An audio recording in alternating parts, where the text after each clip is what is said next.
Welcome to Mindset Transformations Radio Show with your host, Coach Myrna. Do you feel the need to do more with your life? Are limiting beliefs holding you back from true success? Enjoy a unique blend of interviews, discussions, and transformation coaching in every show. Get the tools for success. The Mindset Transformation Radio Show with your host, Coach Myrna. Welcome to the Transform Your Mind radio show and podcast.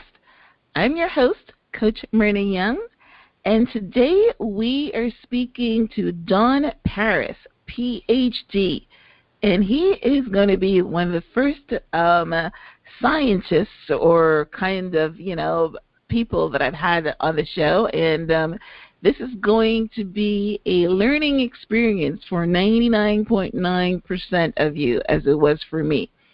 Don is going to be talking to us today on the topic, how to regain wholeness with the use of radionics. Now, that's a word I'm sure that most of you have not heard of, but it's fascinating. So, Don, welcome to the Transform Your Mind radio show, and hopefully every mind will be transformed after talking to you, after listening to you. Well, most people are quite, gets their mind thinking in different ways after we meet. There's no doubt about that. Thank you for having me on the show, Myrna. It's really my pleasure. You're very welcome. I am a student of learning. So when your wife asked me if I've heard the word radionics before, and I said no, then I immediately went and learned some things. So I'm not totally green today, but I'm sure that you are going to expand my mind. All right. So let me tell my listeners a little bit more about you. Okay. Don Paris, Ph.D., is a published author, speaker, video producer, and musician. His book, Regaining Wholeness Through the Subtle Dimensions, has been published internationally in German, Spanish, Japanese, Portuguese, and English. He is known as the guru of the SE5, and that's also a new term that I'm sure Don is going to be expanding on. The world's most respected subtle energy instrument. He is well loved for his style of bringing challenging concepts into an easy-to-understand language, and has been a popular speaker at the Global Sciences Congress, the Congress of Spiritual Scientists, and the United States Psychotronics Association. He has created the most detailed explanation of the principles of radionics and the most advanced training courses in the entire field. He began exploring the subtle dimensions in the early 70s and has now trained people in over 30 countries around the world in the workings of radionics and subtle dimensional realities. Don was awarded an honorary doctorate degree in human sciences from the International University of Vitalogical Sciences in Stockholm, Sweden, in 2000 for his work with the SE5 and subtle energies. He and his wife, Alona Selke, and you guys have had the pleasure of listening to 2 of our episodes with Alona. They work as a team and have contributed to radio and TV shows and have been quoted in numerous publications around the world. They teach seminars in quantum physiology, maybe I'm saying that right, psychology in the U.S., Europe, and Asia. I always get those words mixed up. When traveling to teach, they divide, when not traveling to teach, they divide their time between their homes in the Pacific Northwest and Bali. In his work, Don has dedicated himself to bridging the barrier of the physical boundaries to the subtle dimensional realities. All right, Don. So that's a mouthful, huh? Oh my goodness!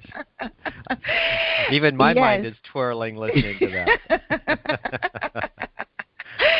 Well, it's a full bio, but the thing is that anybody that's listening now is more curious than ever before.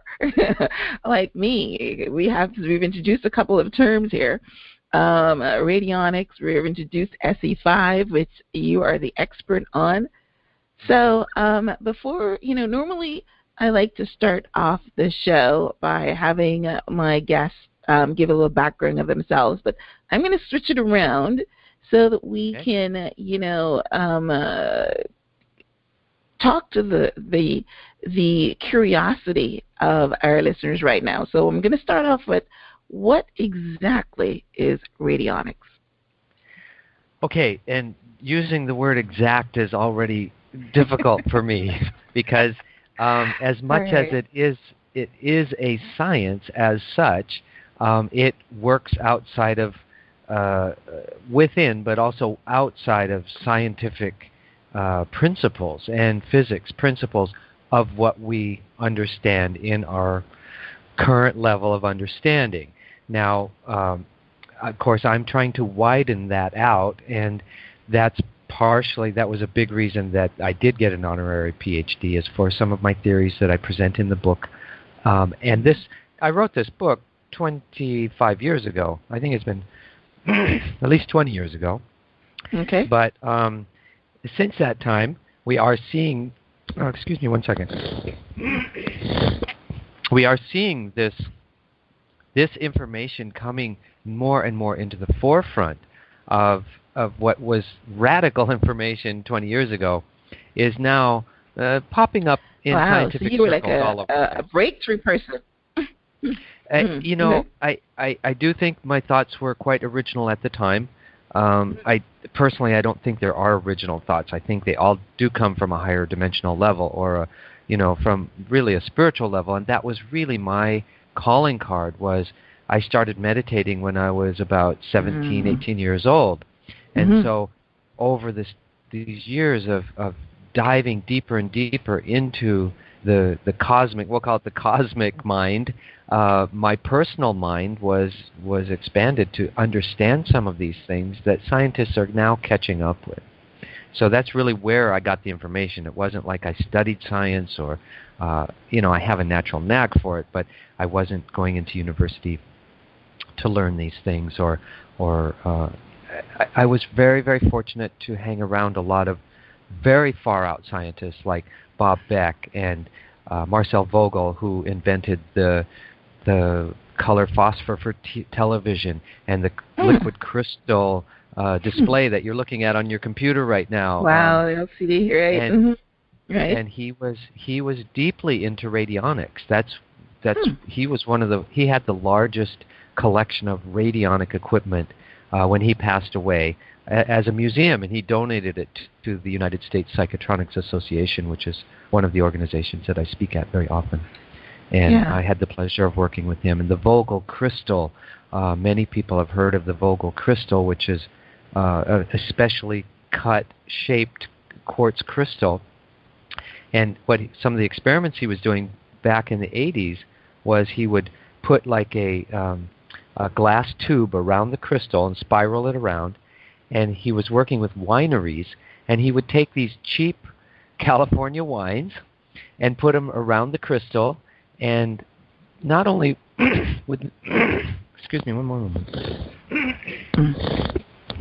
I have a frog in my throat this morning. That's all right. That's okay. He would take these cheap California wines, and not only would they win the wine tasting contests, because that's one aspect of it, but number two, part of what they do to judge a really good wine is they look at the infrared and the ultraviolet spectrum of the wine. So they'll actually shine light through it and look at the pattern of the spectrum that it produces. And it would, before and after, and I've seen all of these. I think you can even find these on the internet if you Google Marcel Vogel and wine tasting contests or whatever. And the before and after it would go around the crystal, it would match these wines that were winning the top wines in the world. And they ended up winning the wine tasting contests worldwide 5 years in a row after putting this cheap wine through these things. And people wouldn't get sick from the wine either. Like cheap wines people tend. That's one of Now I don't drink wine at all, but this is the things I've heard is that people, if they drink cheap wine, they'll have a hangover in the morning. Where if they drink good wine, more expensive wine, that they don't have that. And that totally changed these cheap wines also in that way that people were responding as though it was really good wine. So anyway, Marcel Vogel was a pioneer in radionics, and that's where he got a lot of his information. So I think probably the next step is to define, okay, go back to your question, what is radionics? Yeah, what is it? In English. Okay. In English. Right. Okay, well, it all started almost a little over 100 years ago, believe it or not. This is when electronics were just kind of getting off the ground, radio and that kind of stuff, and that's when it got the name was radionics, came from the word radio, because that was the technology that was around at the time. If it was discovered today, maybe we would call it computeronics or something, but that was what the technology was around at the time and the understanding. But it's a strange phenomena. But it all started with Dr. Albert Abrams in the early 1900s.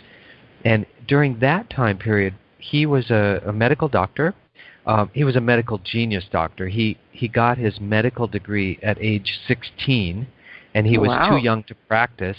So he went to Europe and went to Germany and got another medical degree, and then came back and started practicing medicine. But this guy was an absolute genius. And during that time period, how they would diagnose a person, one of the diagnostic techniques, before we had all this fancy stuff, was they would do a percussion technique on the abdomen. They would tap on the abdomen to see if there were any sore spots. It's kind of simple, but, kind of like they do with the knee. Doctors do it now still, right. Right. Yeah. And one day, he noticed that this patient came in and he tapped on him and it had this big hollow sound. And it was like, well, that's kind of weird. He'd never heard that before. And so he went home and he thought about this, going, this is strange. I have to have this guy come back. So he came back and the hollow sound was gone. And he's really puzzled about this, going, well, was there anything different? And then he thought, oh, well, who knows? He was facing a different direction. Let's put him back exactly in the same place, in the same direction. The hollow sound appeared again. And this totally blew his mind, going, what could this be? And so he would turn him in different directions. The sound would go away and it would come back. So he got to thinking in his genius mind, what earth energies with east, west, north, south, magnetics, could it be a magnetic thing? Could it be an electrical thing? What could this be? And so he started delving into this and having many more of his patients come in and test them. And only when the patient would face west, he could find these hollow tones on their abdomen. It's like a drum almost. And later when he was demonstrating this in auditoriums, we're talking, an auditorium filled with doctors, they could hear the whole thing. This was before microphones.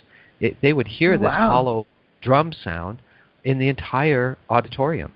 So he ended up training literally hundreds and hundreds of doctors in this method. But the odd part was that people with different diseases, the hollow sound would appear in a different part of the abdomen, and this got him thinking. I was just about to ask, what was the purpose of what was the hollow sound indicating? So the hollow sound was indicating a disease? It did, and so he was able to map this. Because he knew which diseases some of his patients had. And, his curiosity just got a hold of him, so he went crazy with this. And not crazy in a bad way. I understand. But, very, obsessed very curious. Is probably a good word, right? Obsessed is the word. And so he had, his hundreds and hundreds of people go through. And he mapped this out, and he was able to then find out what diseases, people that he didn't know what they had, he would be able to diagnose them, and sure enough, it turned out they would have those diseases. So, originally it became a system of diagnosis. Okay. Now, step 2 was he thought, well, if this is an electrical or magnetic type of reaction, then I wonder if it would follow a copper wire.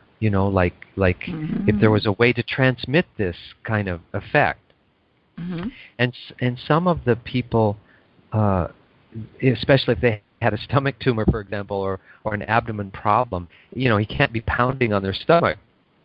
So he was actually searching for a way to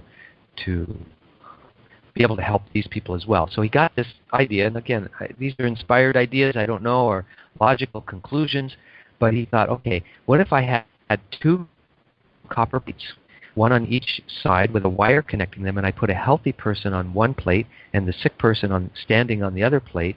I wonder if I could get the hollow sound on the healthy person.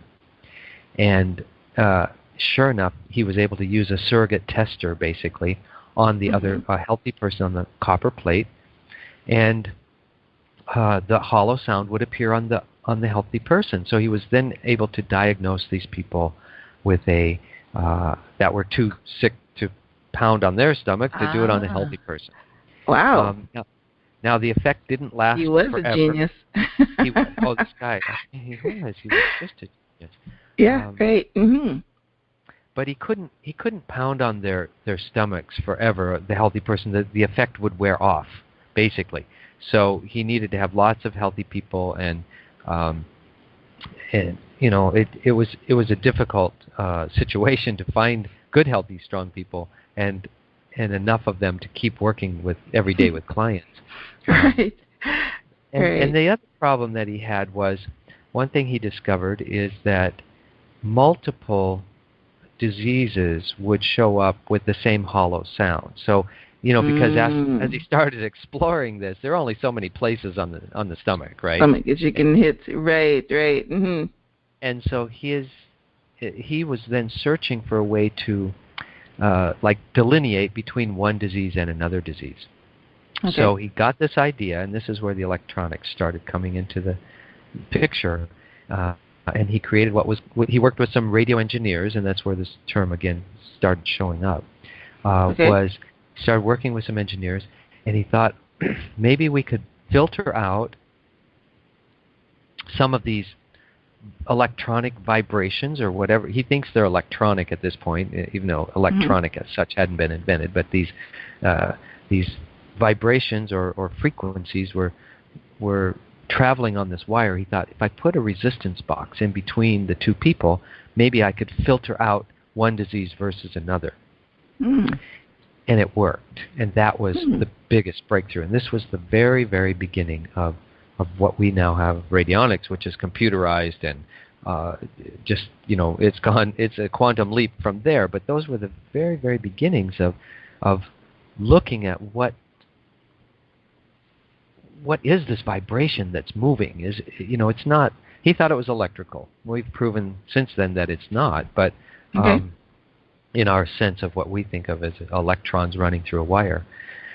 So the next step was he got this idea of instead of pounding on the stomach, he's wondering if this is a vibration that's sort of like a drum head that's vibrating on the stomach, or stretching, or I don't know how he would think of it, but more like a drum. He's wondering if he could use something on the skin that would pick up these vibrations.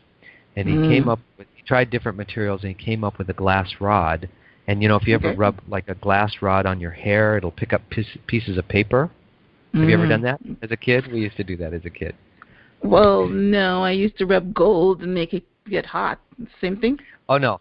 If you take like a glass rod and you rub it on your hair, just on your hair, it'll pick up static electricity, and you can go to little pieces of paper. Right. Yes, and then push it to someone else, and it will shock them. I've done that. No, great. If I do that, but it'll also pick up pieces of paper. Okay. So glass has some electric properties. It'll pick up static and stuff. So what he found was he could just lightly rub over the abdomen, and it would actually stick onto the part of the body where sticky, like it would get like glued on in a way, in the place where that hollow sound would be. And so that was his new method. Instead of pounding on the stomach, he would just rub the glass rod over the abdomen, and then he was able to diagnose these people.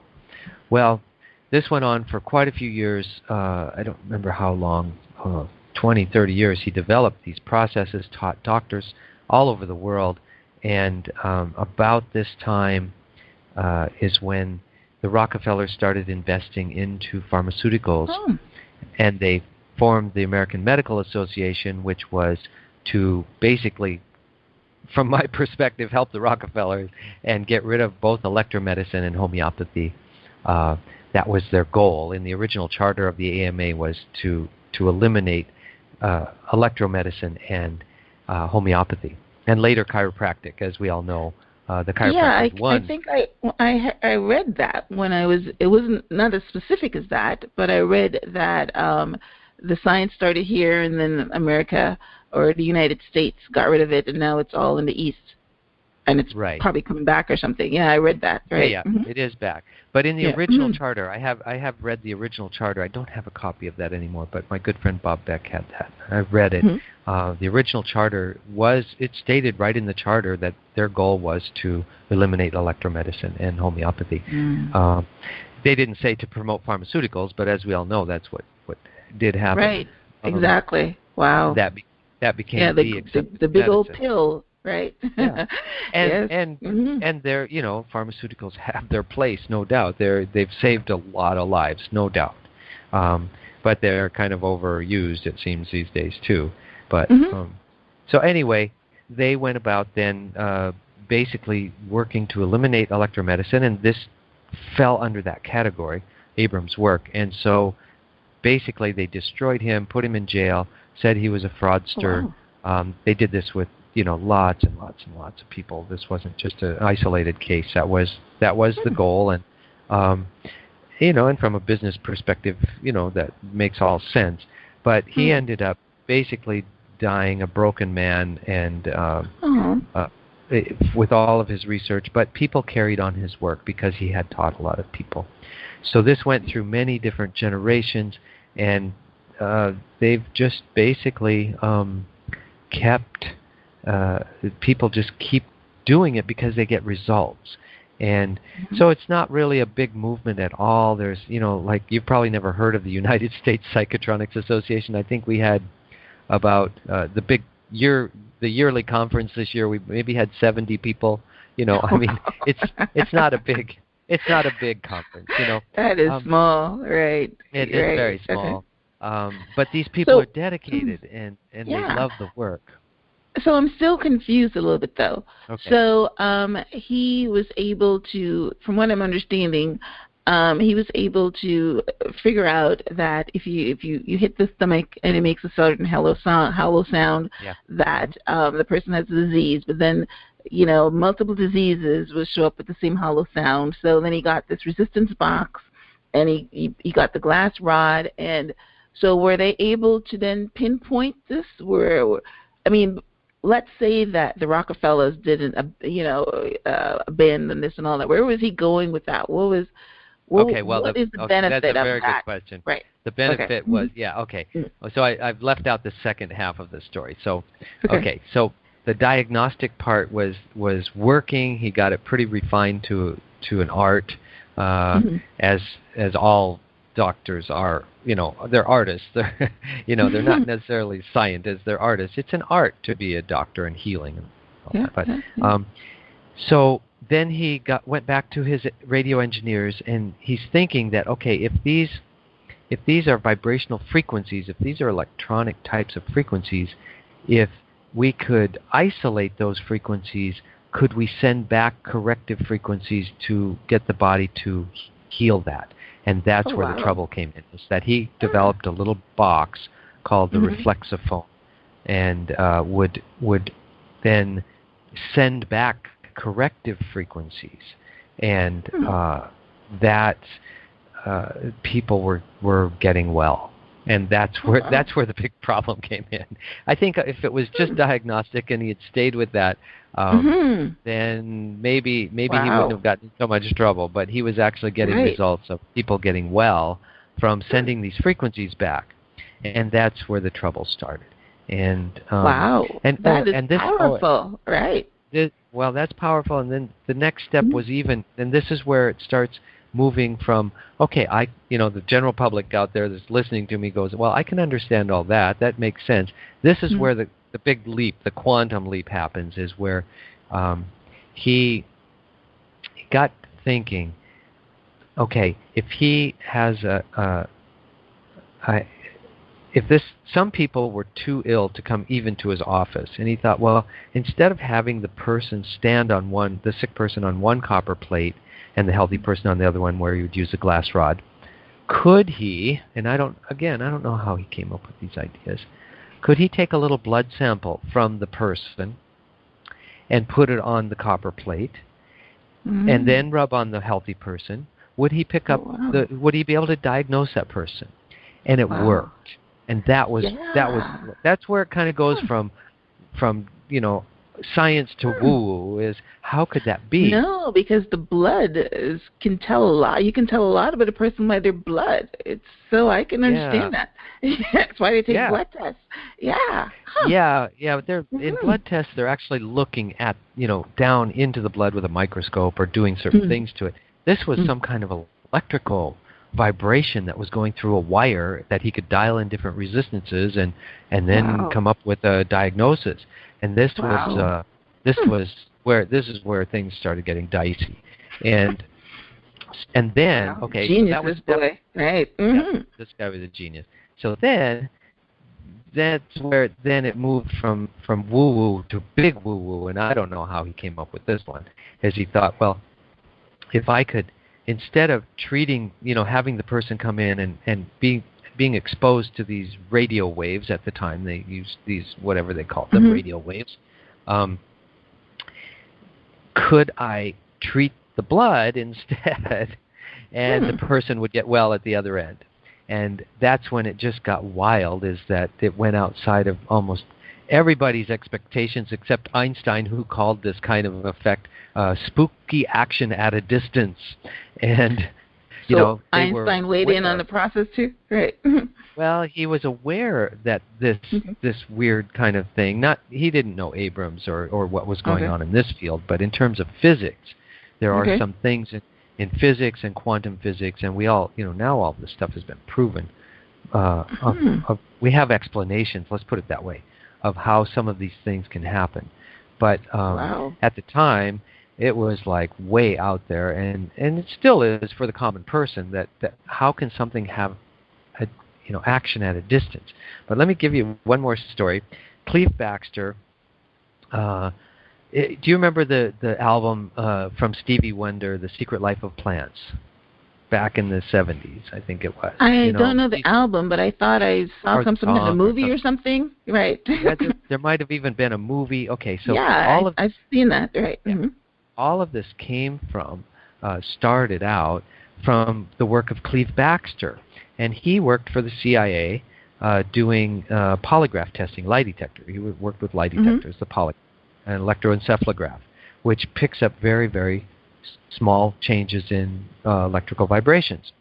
Well, Cleve, and this was one of the other scientists I got to hang around with back in the 80s, and he was fascinating. I mean, literally fascinating. He came up with this idea to hook up his lie detector to a plant, right, to see if there would be any signal at all. So he clipped on the electrodes, and sure enough, there was a little signal going blip, blip, blip, blip, blip, blip. And he's going, this is really weird. I guess this thing's really alive, like we're alive, And then this is where... But does it lie? Exactly. Well, he thought, well, what could I do to this plant to get a reaction, right? Because it's just going on, just blipping along like we would, So he wasn't necessarily looking to see if it would tell the truth or lie, but he thought, what could I do to this plant to get a reaction? And he thought, well, I could burn it with a match, right? Well, as soon as he thought that, the electroencephalograph went off the scale. This plant reacted to his thought of him burning the plant. No, and this just freaked him out. This was his introduction into the woo world. And so he started doing these experiments. Now, he was never able to replicate that experiment, interestingly enough, and he thinks because he realized that these plants really are alive. At that point, he's going, I would never do that to a plant. So in his mind, even if he tried to think, okay, I'm going to burn this plant, there's a subconscious, deeper thought process in himself that said, I'm not going to do that. You're going to do that, right? No, because he really realized this plant felt him. It felt his intention, the original intention. And so then that, that caused a whole, and all these people were basically involved with Cleve and in the United States Psychotronics Association. He got involved in that and radionics and started trying to figure all this stuff out. But his second experimental level, and this is where it all starts making sense, is that he did what's called The Secret Life of the Cells. And so there was another book called that as well.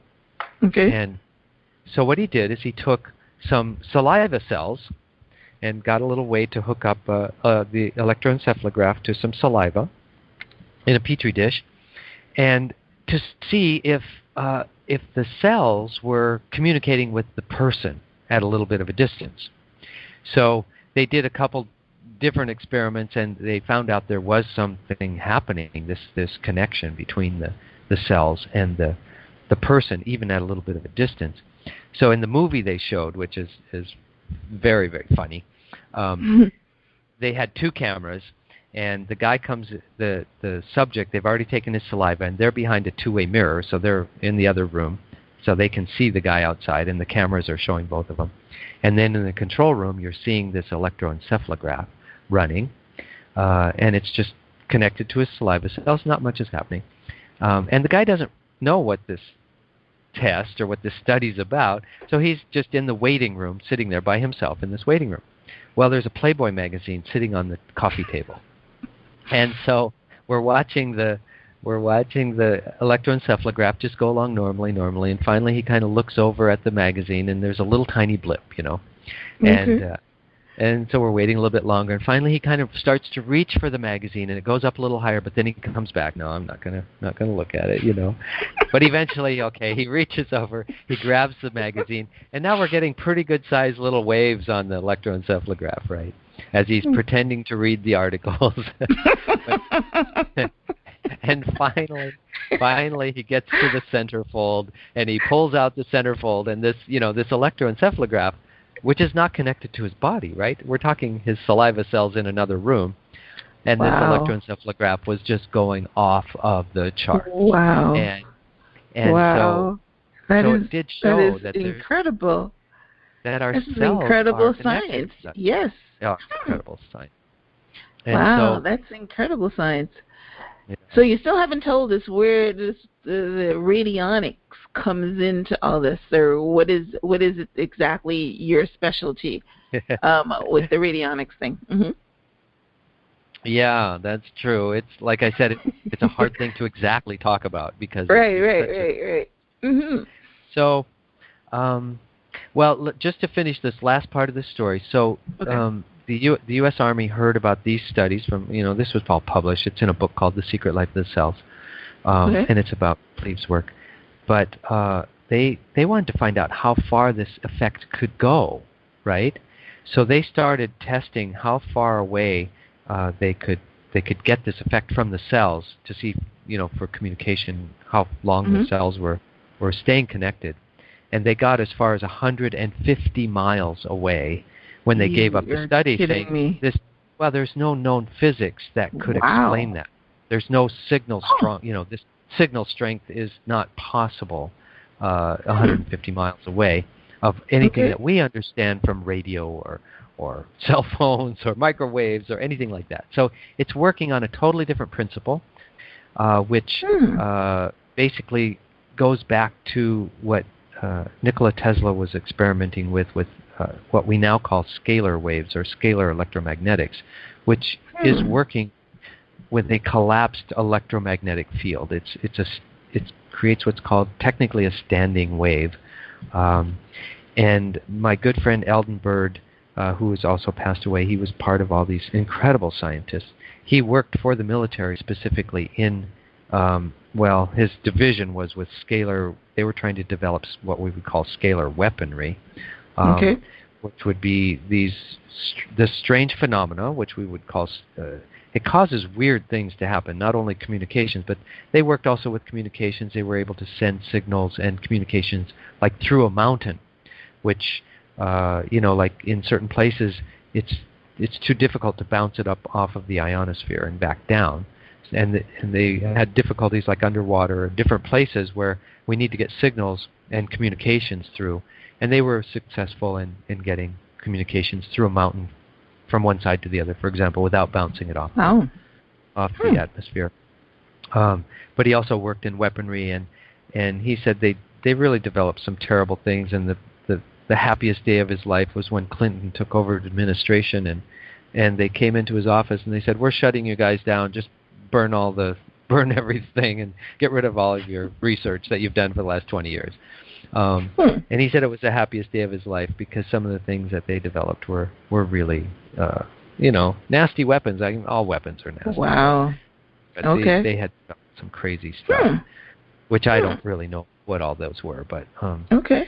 because So it they was all burnt them classified. out. Yeah, so he said they basically they trashed all the research, Wow. and he said it was one of the happiest days of his life. And Okay. he was an amazing scientist as well. So radionics, well, my role in it is mainly teaching. Like you said, I've taught people in way more than 30 countries around the world at this point. That's kind of old bio. I've developed an online teaching platform. Radionics.online is a school, and people can learn about this. Some are free courses, some are paid courses for people that actually practice this. And so mainly I'm mostly into teaching and getting people to find out what is the science and what can be done with it. Because it's not just, the other big problem that came in, the medical industry was one area that didn't like it and suppressed it. But I think what was even bigger was in the 1950s, they started working with plants to see what they could do with plants. And so they were, the USDA actually did some studies in 1953, I think it was. I have the published studies in my book, or unpublished studies. The USDA actually never published them. What they did was they were taking, in these studies, they would take an aerial photograph, and that's a whole other discussion of how you can use a photograph, but I do go through that in my book. All right. Take an aerial photograph. Yeah, do you need a break? I think No. I was going to ask a question because when I did my research, and I did my research a couple of ways. Like I said, I went on YouTube and I listened to someone talking about. I had to listen to 3 whole sessions to come up with an answer. And then I listened to one of your videos that you have, and I'm totally confused now because the what I learned when I did the research, that radionics was supposed to be like a recording thing.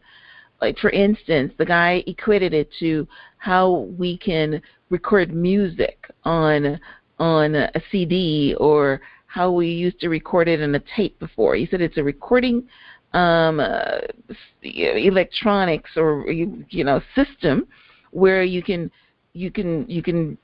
code something and then get it back out. And then I heard you talk about putting something into a seed and having the plant come out. So bridge that for me. Why am I confused? Okay.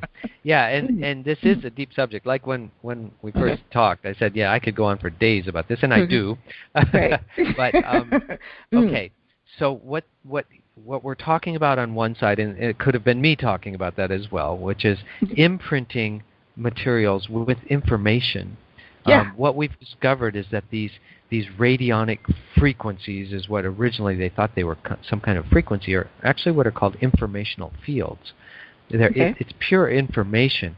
And so like what we use now a lot, we can put this information into a crystal and bury the crystal in the soil, and it'll radiate out this information, and the plants grow better. This has been done just hundreds and hundreds of times, for example. But we could also program what's called like a holographic film, like a CD. The CD, if you look at it, kind of like makes rainbows. And like these holographic stickers you see, like on the back of your credit card, for example, if you look at them in the light, there's kind of a rainbow in there. Well, these are actually layers of crystals, really micro crystals, and that's why they're reflecting the light this way. And they can be imprinted with informational fields, a little bit like homeopathy in a way of putting a specific. It's a vibrational pattern, but it's an informational field, and this information then can be withdrawn back out, and our body, mind, and energy field, it's really our auric field, our energy body around our body, can interpret these informational fields and put them to work. So, for example, you might have a hologram programmed for sleep, right? That would so when it's in your informational field, your aura picks up this information and says, "Oh, yeah, let's relax and go to sleep and have a good night's sleep, restful sleep." So they did a double-blind study on sleep, for example, with these holographic stickers, and the people they didn't say they slept longer, but they felt like they were more rested and slept deeper than normal, without the stickers. And it was double-blind placebo. Nobody knew which stickers they were getting. They all got stickers, but some were programmed and some weren't. And they did the same thing with, for example, rhinosinusitis. I don't know why they picked that one particularly, but it was more of a physical thing that could be measured. And the difference between the placebo group and the regular group. Now, placebo means they got a sticker, but it didn't have the programming in it, right? Right? And so those people, so I don't give you the actual wrong information. I'm going to look this one up. So they had, in the group, they had a 93% success rate of symptom relief with these holographic stickers that only had information in them, compared with the placebo group that had 9% success rate, and they all got stickers. Okay, all right. So it's just amazing. And then pain, for example, they had about 250 people in each group, and the ones that got the placebo had an 18% improvement, which is consistent with placebo. Placebo means, it's not really the real thing, but the person believes it is. Believes it, right. Right. And the other one, they had an 83% improvement in their pain, for example. So these are just excerpts from some double-blind placebo-controlled studies. So what we've done with this information now is we've taken it one more step, and these stickers actually have to be stuck right on the body. And you can find these things on Amazon. I don't remember who makes them, but if you look for holographic stickers, for pain, for example, and they've got great reviews. I've read some of these reviews on Amazon, and people absolutely love these things. And you can't hide that on Amazon, because if they get a bad review, they get a bad review. Right. People really like them. So what we did was we took that one step further, and we thought, well, okay, I'm thinking if this works stuck on the body, how could we make that field a little bit bigger, so you don't have to put these stickers all over your body? And I made a little frequency generator that would then send a frequency through the hologram and spread it out. It goes out maybe about 3 or 4 feet. And so we've made these little frequency generators into jewelry, for example. So you can wear a pendant or a bracelet. Oh, that's pretty. So that's not the SE5, right? That's something else? No, but we use the SE5 to put that information into those holographic stickers. So the SE5 is kind of the mothership, and that's working in the realm of radionics itself, which is a much bigger thing. But these are small little generators, and I did not actually invent the SE5 or this little generator. I worked with Dr. Willard Frank, who was a PH.D. physicist, and for 25 years, and so I took over his work after he died. Oh, that's beautiful. All right, well, let's take a quick break, and we're going to come back, and you're going to explain to us about how someone that's listening can use this for their benefit. So don't go anywhere. We'll be right back. Okay.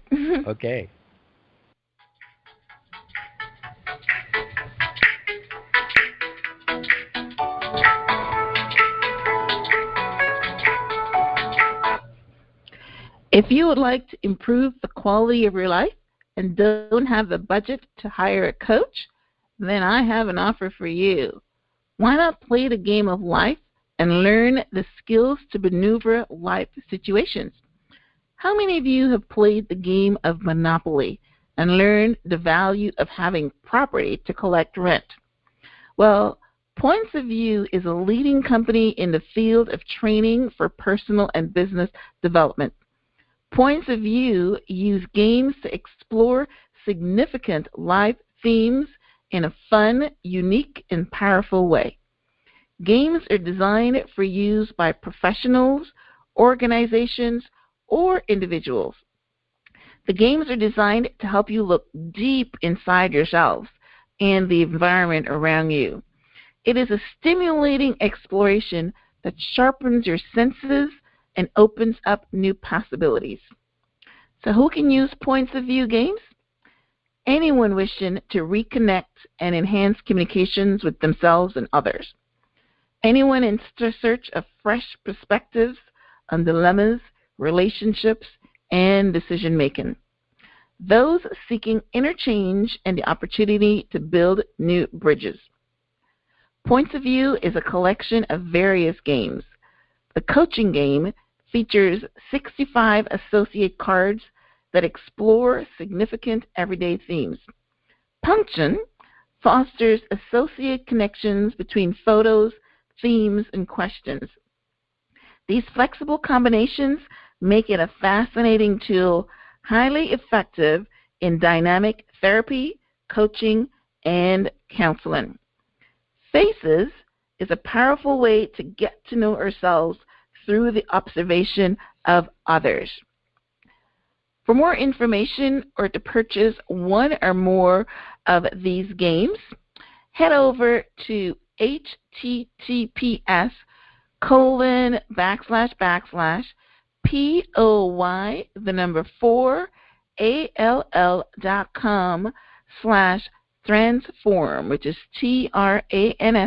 TRANSFORM.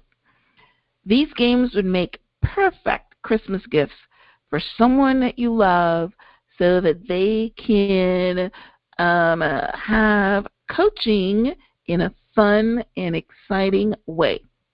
So once again, that website is https://POY4ALL.com/transform.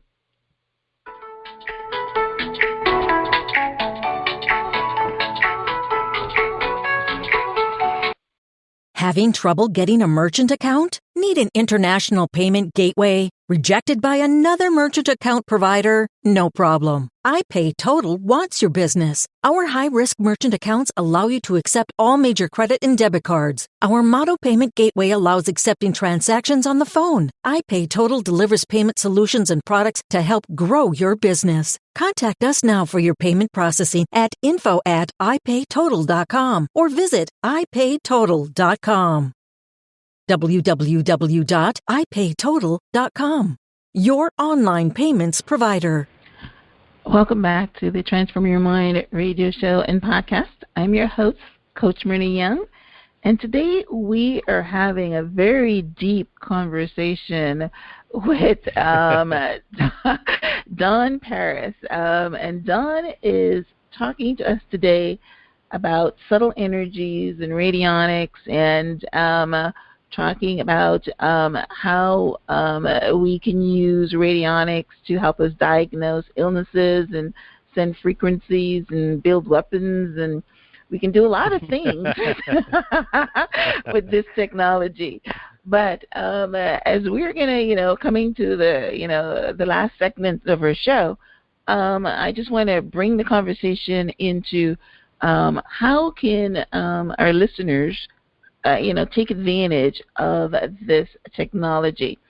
And I know you touched on in your work, you talk about the electromagnetic pollution, things like that. So I'm going to ask you a big question, if you want to touch on that, and also your SE5 and subtle energies and things like that.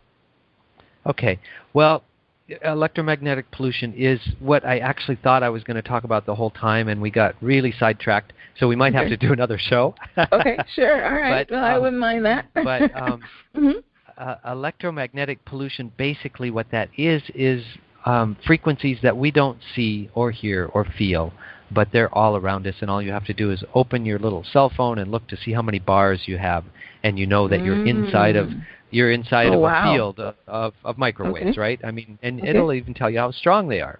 So, and of course, right now we all want them to be really strong, so we have great internet signal and we have great phone signal, but our cells don't think of it that way. So our cells in our body are, they have been, let's say, oriented towards the Earth's magnetic field, for one. The Earth actually has a pulse to it. It's called the Schumann resonance frequency. And it puts out an electromagnetic pulse, mainly because of the lightning that's striking all around the planet. We get a couple thousand lightning strikes per second around the planet, and it creates a resonance around our Earth. That's at least what the theory of what the Schumann resonance is. And our cells have been oriented to these biofrequencies from the lightning and from the Earth's pulse for, thousands, if not millions of years.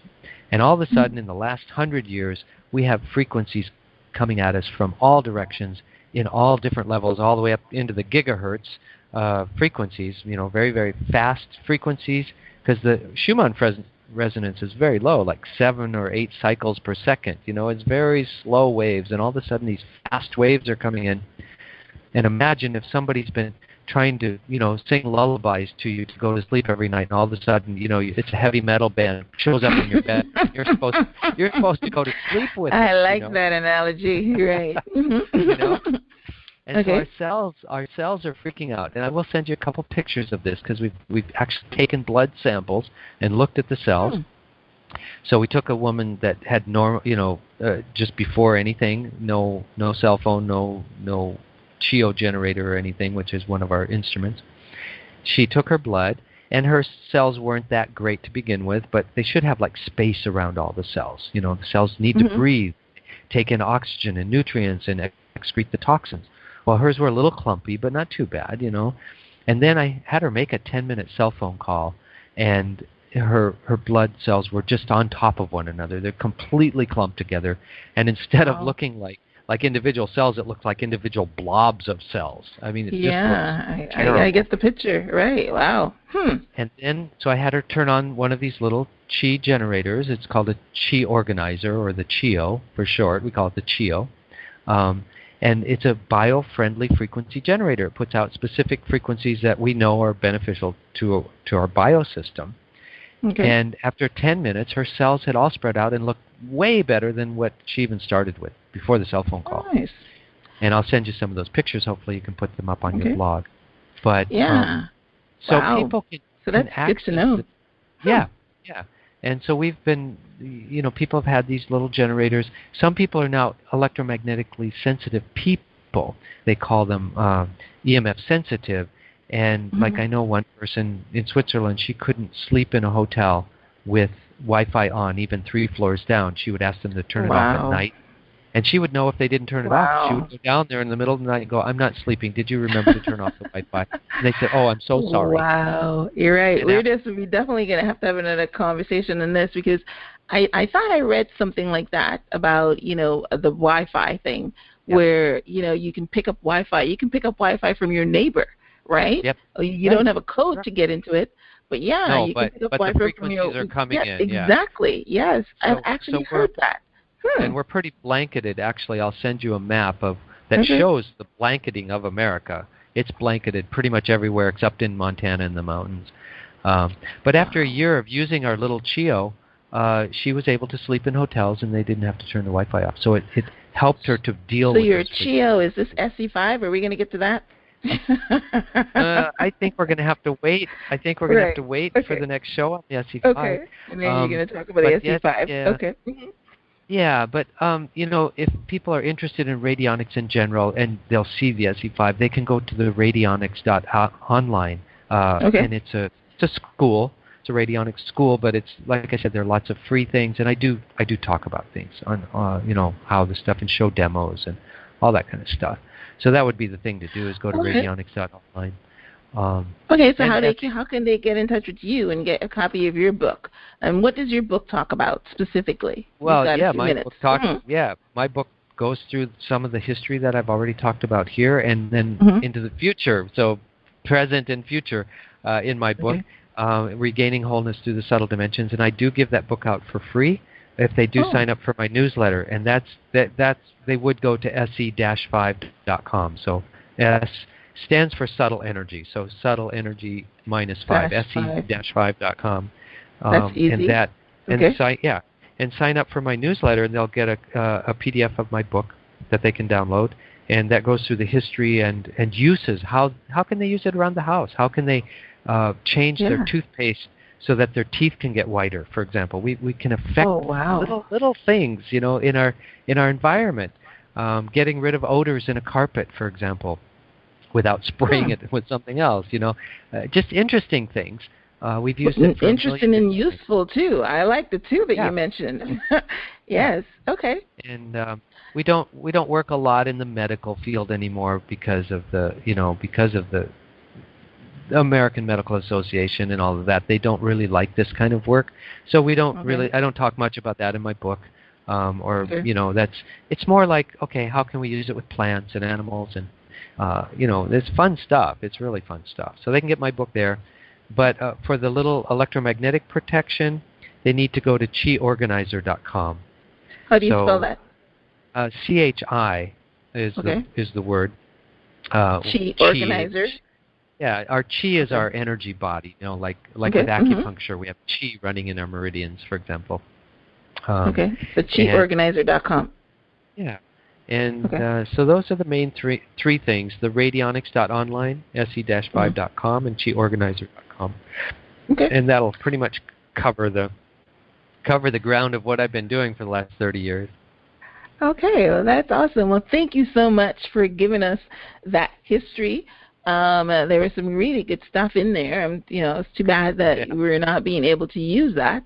Because we're looking at some quantum healing here, so that's awesome, great work, and I can actually see it myself. Instead of pumping people with drugs that have all these kind of side effects, then there's different ways to heal just by energies and things like that. So that is awesome. Well, Don, it's been a pleasure. Thank you so much for your detailed answers on the history, and I like the fact that what we're ending with is curiosity. So I'm hoping that the audience will tune in for our next segment, because that's this is something that affects everyone. Everyone has a cell phone. Everyone has a microwave. Exactly. So it has Wi-Fi, and now smart meters are coming on. It's just a whole thing. So I think we should do a whole segment on that and educate people about what's going on and what's being put in around them, so they can become aware of it. I really want to do that. Yeah. Yes. So we'll definitely do that. So I want to thank our audience for tuning in today. So we will have a part 2 of our topic, which would be how to regain wholeness with the use of radionics and understanding electromagnetic pollution and how it affects your lives and what you can do to control it. So thank you so much for tuning in to the show today. You can also get a copy of you can get some information on Don's website, and I'm going to have links on my site to the 3 websites that Don sent you to. We're also going to have some images that you can look at on my blog, and also that you can go to the blog to get a full transcript of our conversation today and links to the podcast. The show comes on the radio, but it's also converted to iTunes, Stitcher, TuneIn, iHeartRadio, and of course iTunes. So you can get all that information on my blog, and I'll have some links. So remember to subscribe and rate and review the podcasts. so that we will continue with our top rating and more people will be able to get this great information. Every week I try to bring you some great content that will allow you to live your best lives now. We have experts that come on the show of great quality, like Don Paris here today. So, so until next time, Don, thanks again. Until next time, namaste. You're sure welcome. Thanks. Thank you yes. so much, Myrna. It was fun. It was really fun. All right. Okay. Thanks. Namaste. Mm-hmm.